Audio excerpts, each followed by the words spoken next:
Hey guys, it's Vince. Today in this video we are going to be discussing how to allocate hotkeys inside of Pumotix. Now, one of the best examples of where key allocation is required is to jog your A-axis. Now, just so everybody is aware, of course, Pumotix has its own keypad to jog.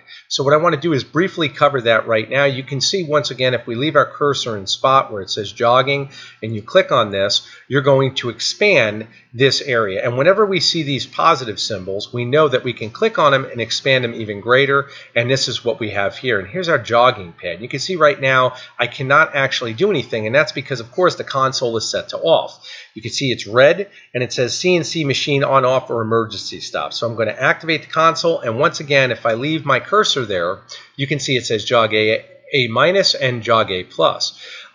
Many times, guys will want to allocate a hotkey, makes sense, to jog the A-axis, no different than they would have for their Y or X by using the keyboard arrows. So now what we're going to do is I'm going to turn off the console first.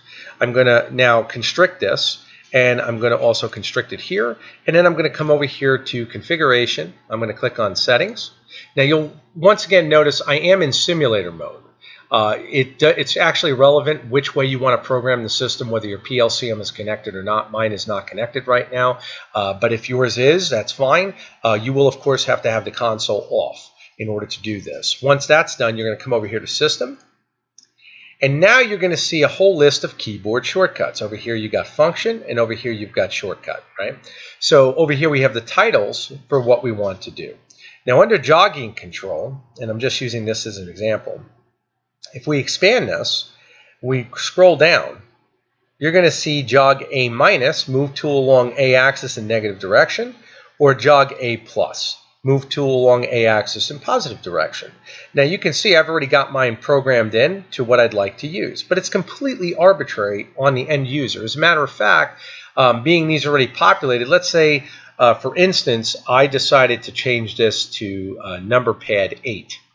If I click it, and this is really interesting for those guys out there who are actually playing with hotkeys, whether it's with another motion control software or just setting them up in Pumotix. If you program a key inside of this software that's already programmed to an actual a setting, it's going to let you know shortcut is already in use for command toolpath up, meaning number pad 8 is already in use for toolpath up, so you will not be able to do that, and it's giving you that heads up.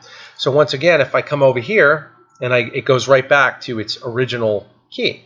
So again, very, very intuitive, very simple process. You can see here the ones that do not have any hotkeys associated with them. Now, that being said, there are some that do. If we come over here to File Operations, for instance, expand it, you can see that the software is recommending to use Control and W. When I say recommending, it's already pre-programmed with Control plus W in order to access the close G-code function.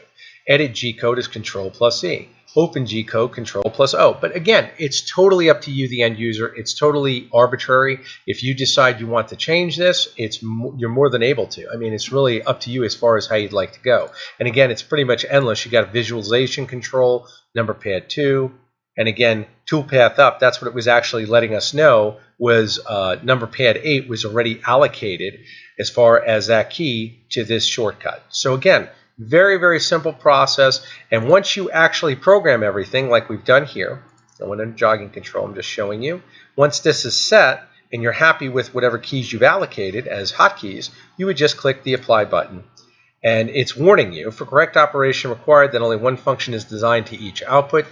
Device pins used for multiple functions, SIM pin 11, SIM pin 12. Now why it's saying SIM is, of course, because we do not have the PLCM connected. It's just letting you know about these pins. It's not saying there's a problem with the system. A lot of guys think that. It's not saying that. It's just giving you a heads up.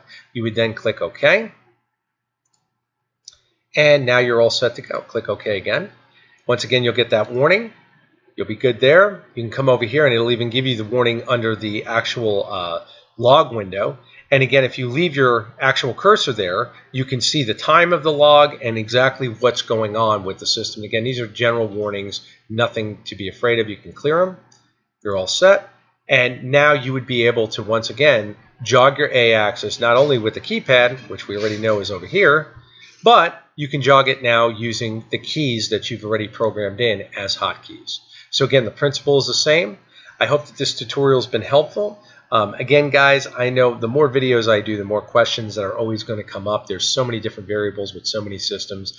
If you have questions, require quotes, consultations, whatever it may be, please message me direct at storm2313@gmail.com. You can also contact me through my eBay store. You'll see links in the beginning of the video and at the end.